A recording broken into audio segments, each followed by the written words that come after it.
Imagine an 11-year-old boy in Rotterdam who, together with his friend, sets fire on a waste container and get caught.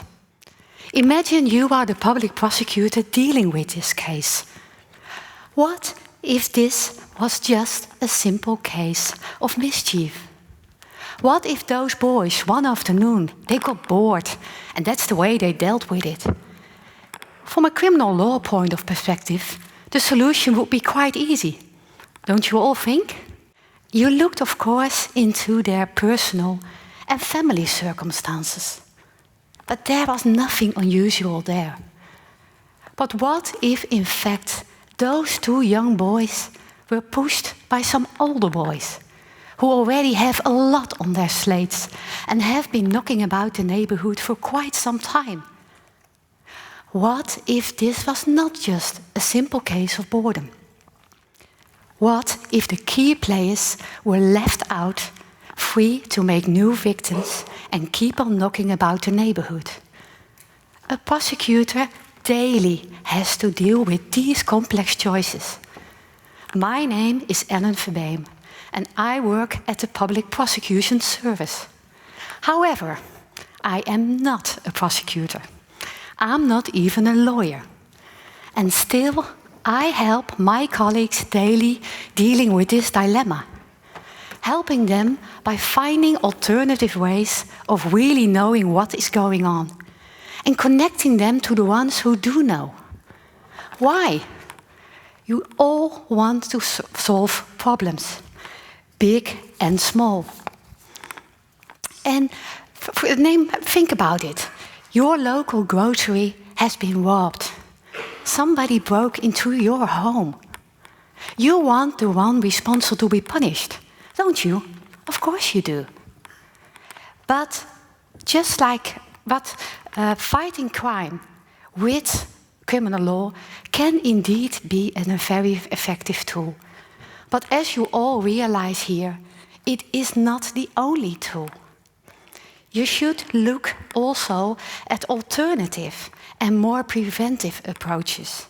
They are also needed at the same time. Fighting crime and looking beyond the criminal law starts with really knowing what is going on. And naturally, it is already everyday practice to look into personal circumstances, to look into family circumstances, and to take them into consideration. But information on the context in which an incident happens can also shed a completely different light on something that happened and give you a complete different perspective. And even if punishment, in the end, is indeed the most fitting solution, if indeed it is, then really knowing what is going on helps you to decide what is the best punishment, what will be the most effective. Remains the question, how does a prosecutor know what's going on? How does he know what will be working? This starts with the way all wisdom starts, with asking lots and lots and lots of questions. For a prosecutor, questioning himself in a case, should the fitting solution lies within the criminal law or perhaps beyond? Questioning himself whether he should combine his criminal law role with perhaps some other, less obvious possibilities. And that all sounds so logical. I can hear you almost think that. But please don't judge too quickly.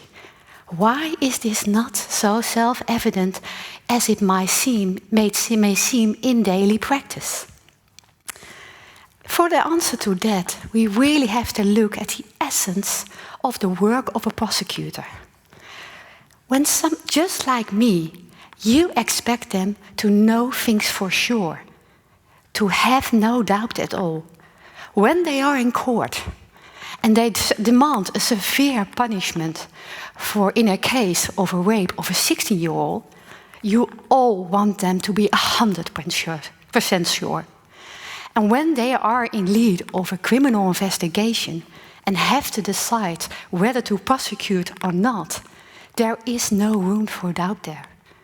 Realizing this, I knew that my work should add something to it and not take anything away from that strong, powerful steering, law enforcing role. No, I should add something to it and not take anything away. Not an easy challenge, can tell you that. You wonder, how does this work on a daily, day-to-day basis? Does my approach work? I'm going to give you an example. Imagine you growing up in Rotterdam, not in one of the posh areas, but in a neighborhood well known for its underlying criminal problems. Seeing a couple of the older boys driving around in expensive cars, and of course they own the latest model of iPhone. And you know that they're not making their money the honest way. But hey, your mom is really struggling to make the ends meet in a job she really hates. And they are living the good life. My colleague, who is very passionate about her work, came to me for advice. She was assigned by her boss to find alternative ways to solve underlying criminal problems in that specific area. Think about fraud, think about money laundering, trafficking, drugs. And she did it not on her own. She had to join a team from co-workers from different organizations. And instead of giving her advice, I started asking her questions. What was her main goal? Which effect was she reaching for? I could see my questions confused her. But in the end, she had a crystal clear answer. Really make it happen that those youngsters do not choose a criminal career. Oh, and she added, fighting the criminals, the role models of those youngsters at the same time. Knowing this, we knew we had to make a connection to youth workers that work in that specific area. Dealing with these youngsters on the street on a daily basis, they could give her a deeper insight in the reasons why these youngsters choose a criminal career. They could give her a better understanding of the impact of punishment on these youngsters. But not only on these youngsters, also on their peers and on the neighborhood. Remember our two boys from the beginning of my story, in the arson case. These youth workers have deep insight in what happens on the street. Their insight could have well made the difference between judging this incident as a case of boredom and wantonness, or perhaps as a case of intimidation and criminal role models. How do we get this information from these youth workers to a prosecutor? How do we prevent ourselves from not solving a case and how do we prevent ourselves from solving a case but not solving the problem that lies behind it? How does our work affect their works on the street? All legitimate questions. That's why, as a follow-up, we arranged a meeting between these youth workers and two colleagues who specialize in youth cases, prosecutors who specialize in specific cases that are about youth. And because of this connection, a prosecutor could arrange that a boy who bothered a girl came into the good care of these youth workers.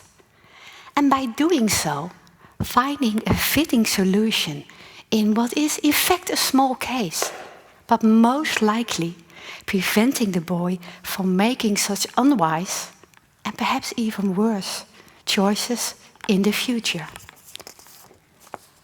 Looking beyond the borders of criminal law is crucial. And this begins with people within the public prosecution service fighting crime with all the legal tools they have been given. But at the same time, self-evidently, adding on alternative ways of really knowing what is going on and making connections to the ones who do know. Meanwhile, in Rotterdam, I see colleagues stimulating other colleagues and getting results they did not get before. The complex issues remain. That's part of the job of a prosecutor. But I know I can make a difference. Not as a prosecutor, not as a lawyer, but by helping my colleagues connect to people with whom can make a difference and getting some answers and solving some problems. Thank you very much.